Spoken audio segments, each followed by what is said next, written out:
12월 25일은 성탄절입니다. 우리 모두가 기뻐할 뿐만 아니라 교회 안 다니는 사람들도 기뻐하는 날이죠.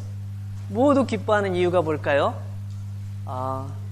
함께 만나서 즐거운 시간 보내고 서로 얘기도 하고 또 같이 노래도 부르고 또 1년 동안의 삶을 서로 나누고 그래서 즐거운 걸까요? 세상에 많은 사람들이 그런 즐거움을 누립니다. 그러나 우리가 성탄절을 기뻐하는 것은 예수님께서 우리를 구원하러 이 땅에 오셨다는 그 오신 날을 한번 기억해보자. 그때 어떤 일이 있었는가? 그때 우리에게 어떤 말씀을 주셨는가? 그것을 기억하고 기념하는 것이죠. 이번 성탄절에는 각 부서에서 준비를 잘 해주셨으면 좋겠고, 또 제가 기대하기는 각 부서에서 준비하는 거 말고 개인적으로 하나님께 감사한 것이 있다면 하나님 이걸 꼭 다른 사람과 나누고 싶습니다. 그런 고백도 좀 같이 나눴으면 좋겠어요. 이번 성탄절은 공교롭게도 12월 25일이 주일이더라고요. 주일 함께 모여서 예배를 드리면서 이 큰 은혜를 나누면 좋겠습니다. 신약 성경을 살펴보면 예수님께서 이 세상에 오셔서 약 33년 동안 사셨던 것을 알 수 있습니다. 어린 시절부터 30년 동안은 부모님과 함께 생활하시다가 30세 즈음에 공생애를 시작하시죠. 공생애라는 말은 개인적인 삶이 아닌 공적인 온 인류를 위한 예수님의 생애를 말할 때 공생애라고 말하거든요. 어떻게 30살쯤에 했는지 어떻게 할 수 있을까요? 성경에 나와 있으니까. 우리 한번 찾아볼까요? 우리 오늘 읽은 성경 본문을 펴놓은 상태로 이렇게 저 같은 경우는 포스트잇을 사용하는데 너무 좋은 것 같아요. 포스트잇을 딱 붙여놓고 한번 찾아보겠습니다. 누가복음 3장 23절. 누가복음 3장 23절 말씀을 보면 예수님께서 30세쯤에 시작하신 것을 보여주는데요. 누가복음 3장 23절. 예수께서 가르치심을 시작하실 때에 30세쯤 되시니라. 사람들이 아는 대로 요셉의 아들이니 요셉의 위는 헬리오 이렇게 하면서 예수님께서 가르치심을 시작하실 때가 30세쯤 되셨다라고 성경에 적고 있습니다. 사실 예수님께서 30세 되실 때까지 어떤 삶을 사셨는지 우리는 찾아보기가 쉽지 않습니다. 성경에 한두 군데 약간 나와 있는 부분이 있지만 정확하게 좀 더 자세한 부분을 우리는 알 수는 없습니다. 어쨌든 예수님께서 30세쯤에 공생애를 시작하셨고 처음에 시작하실 때 세례 요한에게 세례를 받으시죠. 세례 요한에게 세례를 받으신 다음에 어떻게 하시죠? 광야, 사막으로 나가셔서 사막에서 40일 동안 기도하십니다. 장례 목사님 되실 것 같아요. 네. 40일 동안 아무것도 드시지 않고 기도하십니다. 40일 기도가 마쳤을 때 마귀가 찾아와서 예수님을 유혹하죠. 세 가지로 유혹합니다. 예수님께서는 그 유혹을 하나님의 말씀으로 물리치시고 승리하시고 그때부터 사람들에게 나가셔서 말씀을 전하기 시작하시죠. 천국 복음을 전하시고 또 병든 사람들을 고쳐주시고 마음에 상한 자를 위로해 주시고 상처 입은 자들을 상처를 싸매어 주시고 위로해 주십니다. 그리고 33세 되셨을 때 십자가에 못 박혀 죽으심으로 우리 모두의 죄를 대속하십니다. 대신 벌 받으셨다는 의미죠. 그럼 여기서 질문. 그럼 예수님의 정확한 나이는 몇 세이실까요? 33년에 돌아가셨잖아요. 그럼 예수님의 나이는 33세. 맞아요? 그렇지 않아요. 사람은 죽어야 나이가 끝나는 거잖아요. 예수님께서 죽으신 거 분명히 맞아요. 근데 죽으심으로 끝났나요? 그게 아니죠. 죽으신 다음에 3일 만에 다시 살아나셨습니다. 그리고 40일 동안 사람들에게 막 보여주셨습니다. 봐라, 내가 살아났잖아. 자, 내 손을 봐. 내 다리를 봐. 내 옆구리에 창자국을 보라. 내가 살아났단다. 제자들에게 뭐 보여주셨습니다. 요한복음 20장에 보면 이때 있었던 놀라운 일 기록하고 있는데요. 한번 찾아보겠습니다. 요한복음 20장 19절부터 한번 볼까요? 요한복음 20장 19절. 이 앞의 내용은 무슨 내용이냐면 예수님께서 장사 지내고 무덤에 다 장례식이 끝났는데 막달라 마리아와 다른 마리아들이 예수님의 몸을 보관한 그 무덤에 갔다가 예수님의 부활하신 걸 만나게 돼요. 만나고 깜짝 놀라서 그것을 제자들에게 얘기를 해주지만 제자들이 잘 믿지 못하죠. 근데 여기 19절 말씀을 보시면 이렇게 나와 있습니다.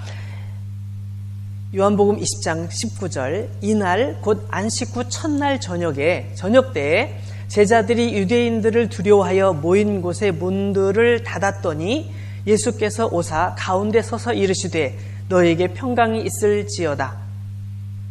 이 말씀을 하시고 손과 옆구리를 보이시니 제자들이 주를 보고 기뻐하더라. 예수님의 제자들은 막달라 마리아가 전해준 소식을 듣고 믿지 못했습니다. 예수님께서 정말 부활하셨을까? 믿음이 없었어요. 그래서 주변에 있는 유대인들이 말하는 것이 무서워서 문을 꽉 잠가놓고 숨어 있었습니다. 두려움에 떨고 있었습니다. 근데 문을 꽉 잠궈놓고 두려워 떨고 있는 그 한 복판에 예수님께서 서신 거예요. 그리고 말씀하신 거예요. 부활하신 예수님의 몸은 우리의 몸과 똑같은 줄 알았는데 부활하시기 전에 예수님의 모습과 달리 부활하신 다음에 예수님의 모습은 아무리 잠가놔도 아무리 닫아놔도 어디든지 통과하실 수 있는 몸으로 변화되신 거예요. 제자들은 믿을 수가 없었겠죠. 근데 예수님과 얘기를 나누면서 예수님의 몸을 만져보면서 만져지기도 하는데 이게 어떻게 된 거지? 하면서 다들 놀라기도 하고 기뻐하기도 했어요. 근데 그때 누가 없었습니까? 도마가 없었죠. 도마는 무슨 개인적인 사정이 있어서 다른 데 갔다 왔나 봐요. 그 자리에 없었어요. 다른 제자들이 다 그 얘기를 하니까 이걸 믿을 수도 없고 안 믿을 수도 없고 그러니까 내가 한번 말씀 볼까요? 25절 말씀에 나와 있죠. 다른 제자들이 그에게 이르되 우리가 주를 보았노라니 도마가 이르되 내가 그의 손에 못자국을 보며 내 손가락을 그 못자국에 넣으며 내 손을 그 옆구리에 넣어보지 않고는 믿지 아니하겠노라 하니라. 도마가 그렇게 얘기를 한 거예요. 난 도저히 못 믿겠어. 나도 보고 싶어. 나도 정말 예수님 부활하신 걸 보고 싶은데 믿을 수가 없어. 어떻게 그게 가능하지? 너희들이 헛것을 본 건 아니야? 라고 얘기했겠죠. 근데 그 후로 8일이 지난 뒤에 놀라운 일이 벌어졌어요. 그날도 사람들이 문을 잠가놓고 있었는데 또 똑같이 8일 전의 모습처럼 똑같이 예수님께서 서신 거예요. 그 이번엔 도마를 쳐다보시면서 도마야 날 좀 봐. 용우야 날 좀 봐. 이렇게 말씀하시더니 도마야 날 좀 봐.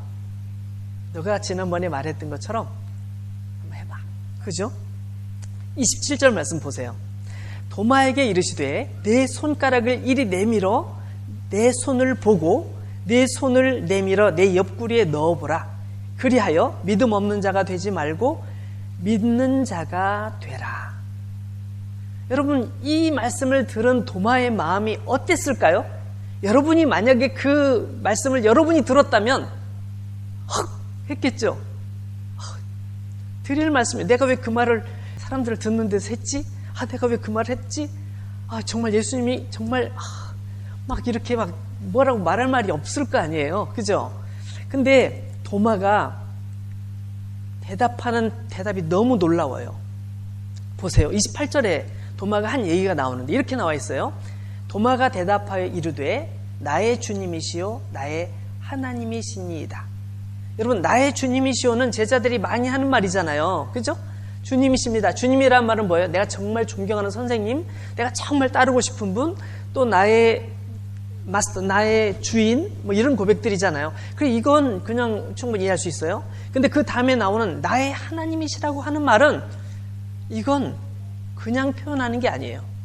여태껏 예수님에 대한 모든 것을 알고 있었지만 예수님의 부활하신 모습을 보면서 사람이 어떻게 부활할 수 있어? 죽은 사람이 어떻게 다시 살 수 있어? 이건 불가능해라고 생각했는데 예수님께서 그렇게 하신 것을 직접 확인하고 나서 예수님은 정말 부활하셨어. 예수님의 말씀은 단 하나도 틀림이 없어. 죽음조차도 막을 수 없는 것이 예수님의 말씀이야 라는 사실을 확인하고 나서 저절로 당신은 나의 하나님이십니다라고 고백하게 된 것이죠. 그는 현장에서 부활하신 주님을 직접 만나고 체험했던 거예요. 여러분, 도마뿐이 아니에요. 여기 뒤에 있는 30절부터 말씀을 보시면 이 글을 기록한 사도 요한이 자기의 이야기를 덧붙입니다. 뭐라고 덧붙여요? 자, 보세요. 30절. 예수께서 제자들 앞에서 이 책에 기록되지 아니한 다른 표적도 많이 행하셨으나. 잠깐만, 성경책 없는 분들이 계신데 없는 분들은 옆에 있는 분들이 이렇게 보여주시면 안 될까요? 제가 어렸을 때 교회 나갈 때 보면 성경책 없는 사람이 많았어요. 그때는. 그럼 어떻게 하냐면 성경책을 딱 들고 옆에 가지고 우리 같이 봐요. 딱 이렇게 다정하게. 성경책 없는 분들 같이 봐요. 그리고 휴대폰 앱으로도 봐도 좋고. 자, 계속 읽습니다. 30절 다시. 예수께서 제자들 앞에서 이 책에 기록되지 아니한 다른 표적도 많이 행하셨으나 오직 이것을 기록함은 너희로 예수께서 하나님의 아들 그리스도이심을 믿게 하려 함이요 또 너희로 믿고 그 이름을 힘입어 생명을 얻게 하려 함이니라. 이 생명이란 뜻은 영원한 생명을 가리킵니다. 예수님께서 가지신 그 생명과 똑같은 생명. 사람들이 그를 죽였지만 죽지 않고 다시 살아나셔서 영원한 삶을 가지신 것처럼 그 생명을 갖는 것을 말해요.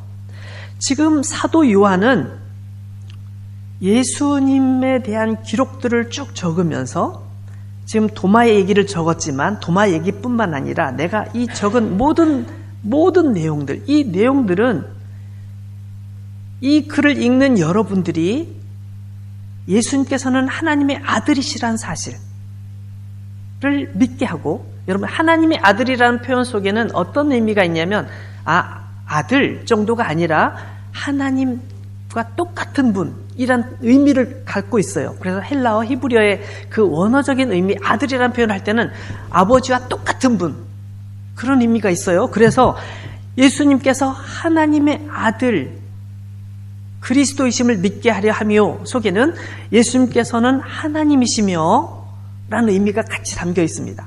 두 번째, 너희로 믿고 그 이름을 힘입어 생명을 얻게 하려 함이니라.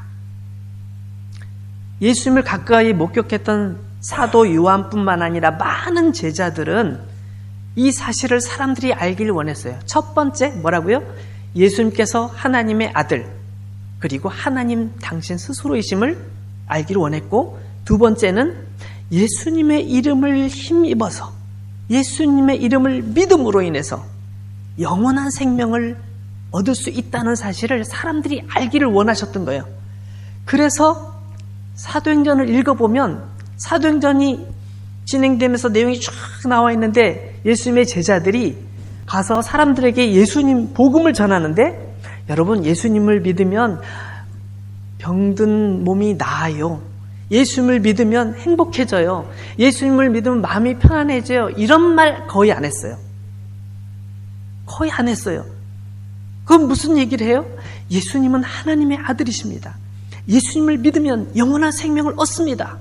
우리의 모든 죄를 사하시기 위해서 예수님께서 죽어주셨고, 그 죽어주시고 다시 살아나신 예수님을 믿으면 우리도 예수님처럼 다시 살게 되고 영원히 살게 되고 우리의 모든 죄는 용서함 받습니다. 우리 이것을 믿어야 삽니다라고 줄기차게 외쳤어요. 때로는 돌에 맞기도 했고요. 때로는 큰 원형 경기장, 이 님무에 가면 로마 원형 경기장 있잖아요. 로마 시대 때 만든 원형 경기장이에요. 어쩌면 저기에서도 그 당시에 예수님을 믿는 예수님의 제자들이 처형당했을지도 몰라요. 제가 그런 추측을 해봅니다. 어쨌든 사자들을 그 원형 경기장에 풀어놓고 그 안에 그리스도인들을 집어넣어서 거기에 죽게 만드는 그런 끔찍한 일을 당하는 경우 많았어요. 그럼에도 불구하고 모두 다 행복했어요. 내 육신이 죽을지라도 난 두렵지 않아. 왜냐하면 나에게 영원한 삶을 주셨기 때문에 난 이 육신이 잠깐 죽는 거 걱정하지 않아. 내가 흙으로 돌아갈지라도, 재로 돌아갈지라도 그 속에서 나는 주님의 영광을 뵙게 될 거야 라고 그들은 찬송하면서 그 모든 상황을 다 이겨냈습니다. 그리고 사람들에게 죽을 때까지 복음을 전했던 것이죠. 그럼 다시 질문해 볼까요? 예수님의 진짜 연세는 몇 세일까요? 예수님의 나이는 몇 세이실까요? 예수님 다시 부활하셨잖아요. 그리고 제자들이 보는 가운데 하늘로 올라가셔서 지금은 하나님 우편에 계시다고 성경에 기록되어 있어요. 그러면 예수님의 연세는 적어도 우리 올해가 2022년이니까 한 2022세 정도 되실까요? 2022세?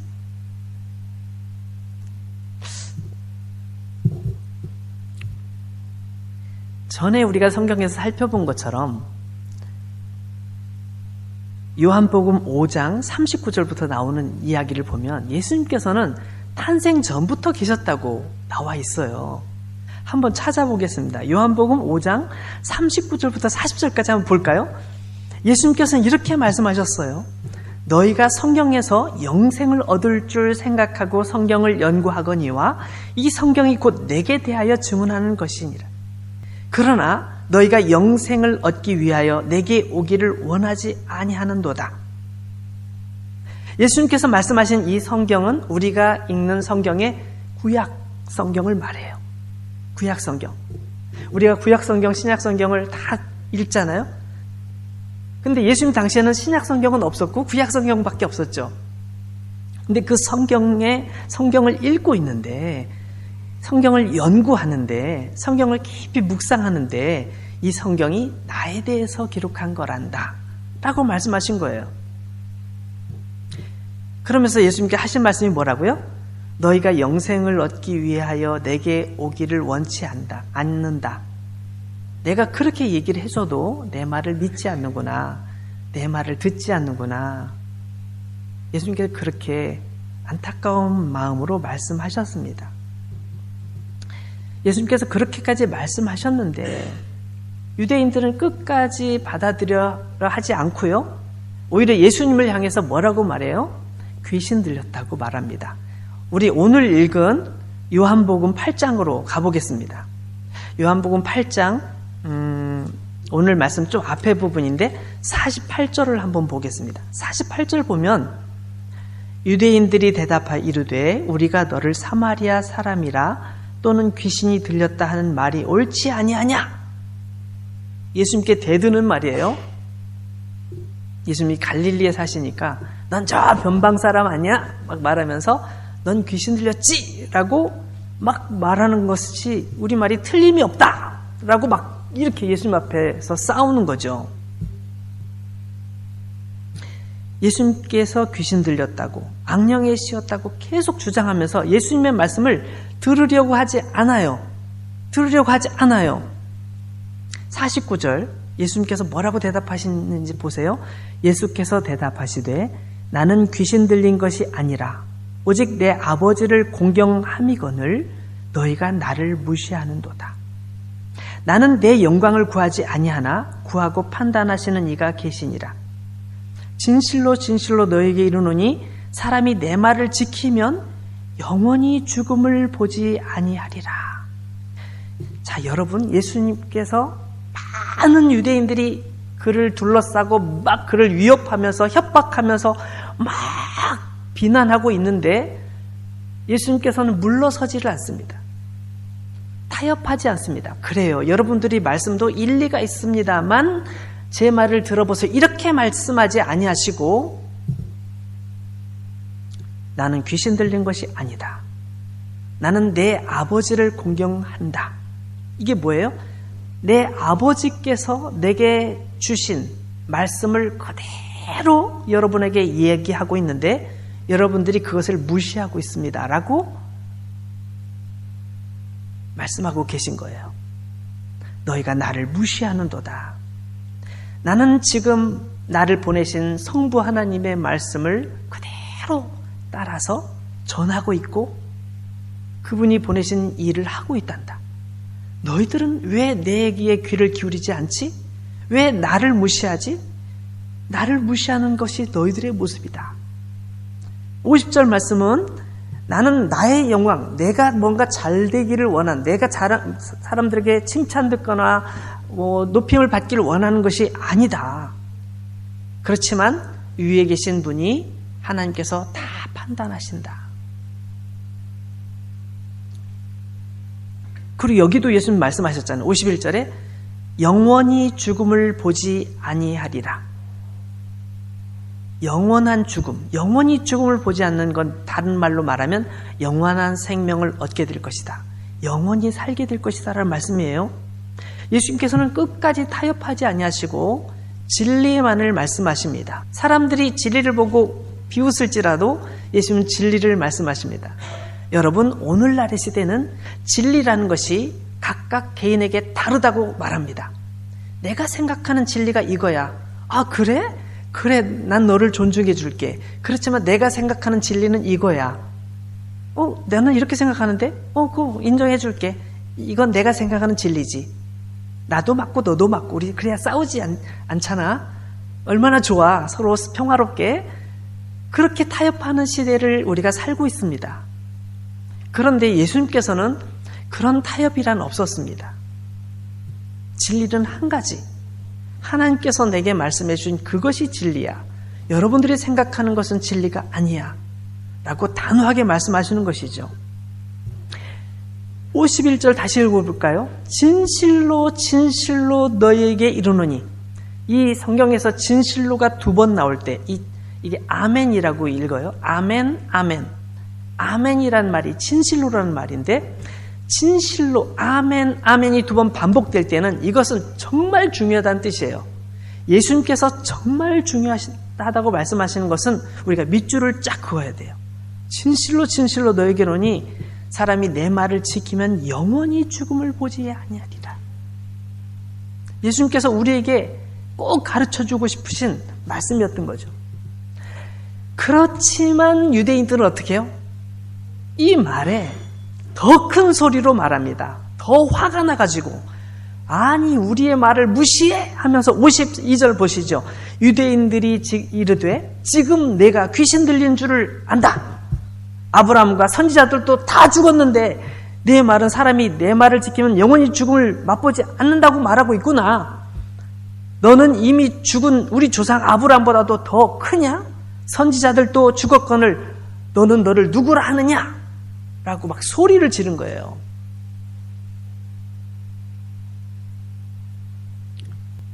이 말은 좀 풀어서 설명하면 이렇게 설명할 수 있어요. 이 세상에 죽지 않은 사람이 어디 있느냐? 하나님의 사람이었던 우리 조상 아브라함도 돌아가셨어. 정말 하나님의 말씀을 전했던 하나님의 사람, 하나님의 종들이었던 선지자들도 정말 인류 역사상, 우리 민족의 역사상 위대한 일들을 하고 하나님과 동행했지만 다 돌아가셨어. 근데 죽지 않는다고? 영원히 산다고? 말이 돼? 이 얘기죠. 그러니까 미쳤다고 말하는 거지 라고 큰 소리로 말하는 거예요. 그때 예수님께서 다시 대답하시죠. 54절을 자세히 읽어보세요. 예수께서 대답하시되 내가 내게 영광을 돌리면 내 영광이 아무것도 아니거니와 내게 영광을 돌리시는 이는 내 아버지시니 곧 너희가 너희 하나님이라 칭하는 그이시니라. 너희는 그를 알지 못하되 나는 아노니 만일 내가 알지 못한다 하면 나도 너희같이 거짓말쟁이가 되리라. 나는 그를 알고 또 그의 말씀을 지키노라. 너희는 하나님을 알지 못하잖아. 근데 난 알아. 너희가 하나님이라고 말하는 그분은 나의 아버지야. 라고 예수님께서 아버지라고 부르신단 말이에요. 유대인들은 충격을 받은 거예요. 충격을 받았어. 도대체 말도 안 되는 여러분, 아브라함은 BC 한 1900년에서 1700년, 그러니까 예수님께서 이 땅에 오시기 탄생하시기 전에 한 1900년, 멀리 봐서는 좀 가깝게 보면 1700년 정도 전의 분이세요. 아브라함은 정말 오래전의 분이죠. 그러니까 예수님 이후에 오늘 우리만큼이나 거리가 떨어진 그 앞전에, 예수님보다 훨씬 앞전에 계셨던 분이란 말이에요.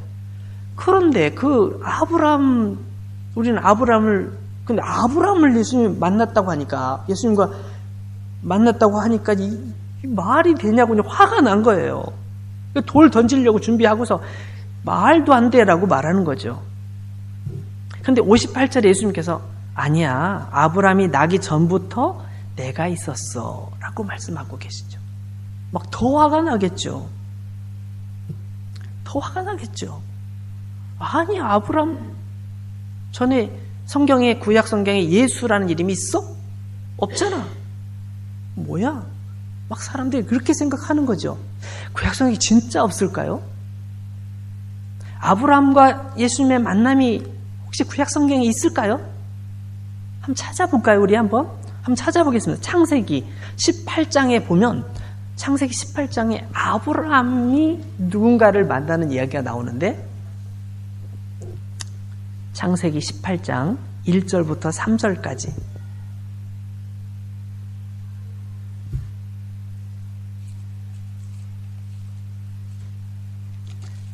창세기 18장 1절부터 3절까지. 여호와께서 마므레의 상수리 나무들이 있는 곳에서 아브라함에게 나타나시니라. 날이 뜨거운 때에 그가 장막 문에 앉아 있다가 눈을 들어본즉 사람 셋이 맞은편에 서 있는지라. 그가 그들을 보자 곧 장막문에서 달려나가 영접하며 몸을 땅에 굽혀 이르되 내 주여, 내가 주께 은혜를 입었사오면 원하건대 종을 떠나 지나가지 마시옵고. 이렇게 쭉 이어져요. 여기 그러니까 어느 날 아브라함이 이렇게 자기 그 숙소 텐트에 이렇게 있는데, 문 앞에 있는데 앞에 누가 3명이 서 있는 거예요. 사람이. 그래서 아브라함은 손님이 오셨구나, 저분들을 지나가기 전에 손님 대접을 해야지, 그냥 순수한 마음으로 손님 대접을 해야지 하고 그 3명에게 이야기한 거예요. 그냥 가지 마시고 우리 집에 좀 쉬었다 가시고 저희가 좀 음식을 준비해 놓을 테니까 음식을 좀 드시고 저하고 얘기도 좀 나누고 그러고 가시면 어떨까요? 라고 초대를 한 거예요. 근데 그 분 3명 중에 3분 중에 한 분이 하나님이었던 거예요. 사람의 모습으로 나타난 하나님이셨던 거예요. 나머지 2은 누굴까요? 이 뒤에 내용을 쭉 보면 이 3분은 소돔과 고모라로 가고 있는 중이었어요.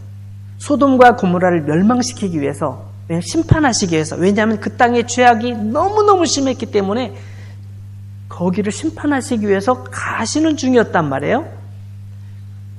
오늘 읽은 부분 그 뒤쪽에 보면 3사람 중에 2명은 그쪽으로 내려가고 1명은 여호와라고 되어 있어요. 하나님이라고.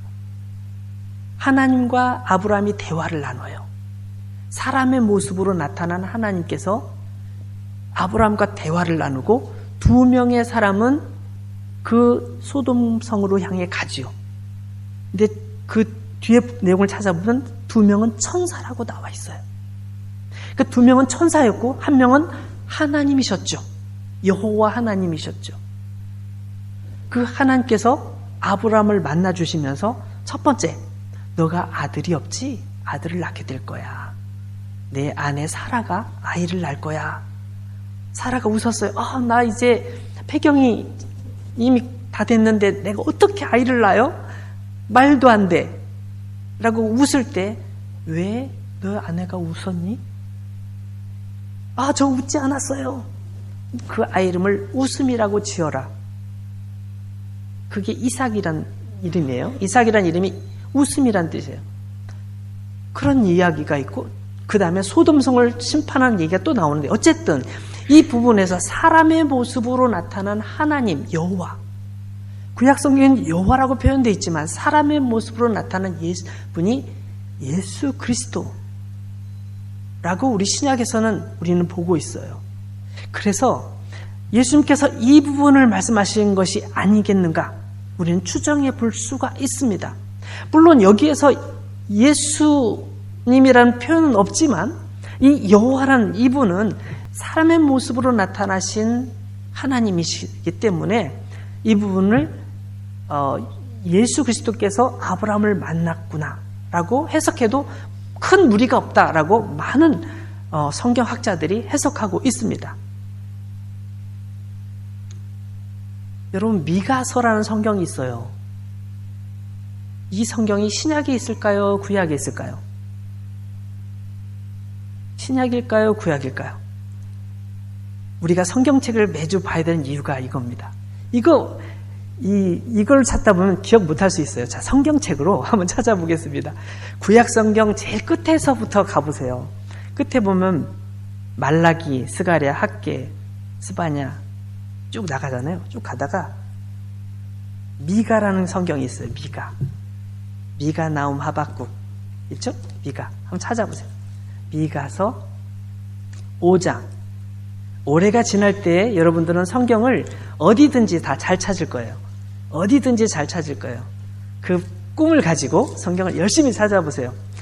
미가서 5장 2절 말씀 보겠습니다.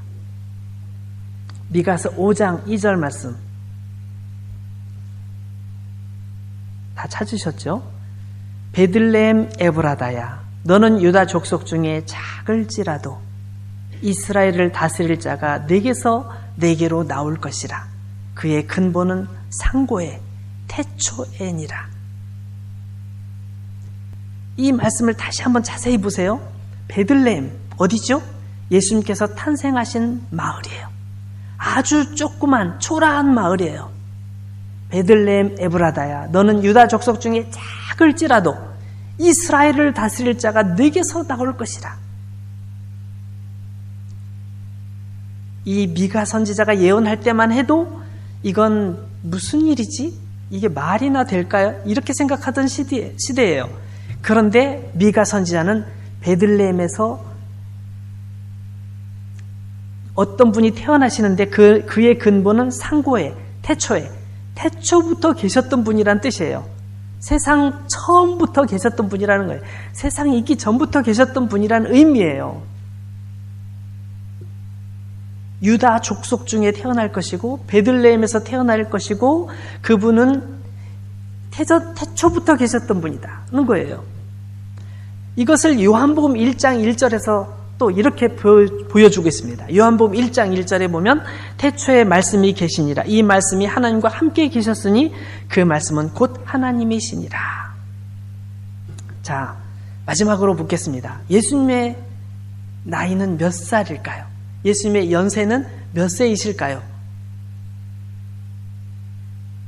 우리는 셀 수 없습니다. 예수님께서는 아직도 살아계시고 하나님 우편에 살아계시고 그 시작도 우리는 알 수 없습니다. 성경에서 말씀하는 예수님의 연세는 알 수 없어요. 예수님은 33년 동안 이 세상에 육신의 몸을 입고 우리처럼 이 땅에 살고 계시다가 승천하셨어요. 33년. 그렇지만 예수님의 연세는 33세가 아니고 시작도 없고 끝도 없는 연세를 가지고 계신 거죠. 왜 제가 이것을 강조합니까? 우리가 찬양을 부를 때 영원하신 나의 주, 나의 주, 나의 주 찬양합니다. 주님은 영원하셔서 영원히 우리 곁에 계시고 우리와 동행하시며 우리 함께 계십니다. 우리 찬양합니다. 이건 그냥 노래뿐이 아니라 우리의 현실인 거예요.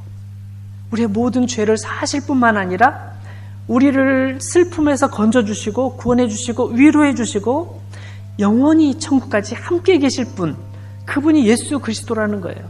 우리가 성탄절을 기뻐하며 준비하는 것은 무엇입니까? 그 이유는 무엇입니까? 그 주님이 나와 동행하신다는 거예요. 영원히 나와 동행하시고 나와 함께 계시고 나를 떠나지 않으신다는 거예요. 그래서 찬송가 중에 나의 영원하신 기업이라는 그 노래가 있어요. 찬송가 중에 나의 영원하신 기업, 생명보다 귀하다. 기업이라는 건 뭐예요? 유산, 상속하는 그 재산 같은 걸 보통 유업이라고 말하는데요. 기업이라고 말하는데 우리가 영원히 누릴 축복, 은혜라는 것을 말합니다. 우리가 영원하신 주님을 영원하신 주님으로, 나의 주님으로 고백하면서 그분을 깊이 올려드리는, 동행하는 저 여러분들이 됐으면 좋겠습니다. 기도하겠습니다.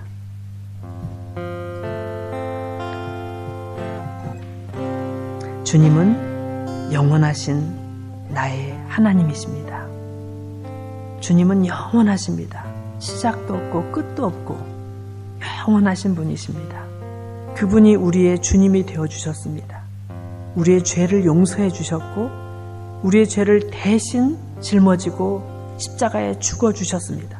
우리가 죽어야 되는데 그분이 대신 죽어주셨기 때문에 우리는 그 심판에 이르지 않아도 됩니다. 주님께 감사하고 주님을 찬양하며 날마다 그분과 동행하게 해달라고 함께 기도하겠습니다.